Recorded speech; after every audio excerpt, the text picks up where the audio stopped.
2025 या वर्षाला निरोप आणि नाताळचं सेलिब्रेशन करण्यासाठी कोकणात पर्यटक दाखल होत आहेत. अशातच रत्नागिरीत धक्कादायक घटना घडली आहे. रत्नागिरीत संपूर्ण कुटुंब समुद्रात बुडाले. मुंबईतून आलेल्या पर्यटकांचा अत्यंत भयानक मृत्यू झालाय. रत्नागिरी जिल्ह्यातील गुहागर समुद्र किनाऱ्यावर पर्यटनाला गालबोट लागलाय. समुद्रात पोहताना एकाच कुटुंबातील 3 बुडालेत. एकाच कुटुंबातील 3घांचा मृत्यू झालाय.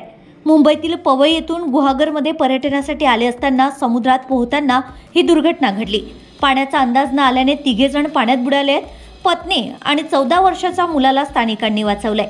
मात्र 42 वर्षीय अमोल मुथ्या यांचा दुर्दैवी मृत्यू झाला. अथक परिश्रमानंतरही अमोल यांना वाचवण्यास स्थानिकांसह पोलिसांना अपयश आले. दुपारी 1 वाजता ही घटना घडली आहे. अमोल कुटुंबासह कोकणात फिरण्यासाठी आले. कुटुंबासोबतची ही ट्रिप त्यांच्या आयुष्यातील शेवटची ट्रिप ठरली. समुद्रावर पोहण्याचा आनंद लुटताना त्यांचा मृत्यू झाला.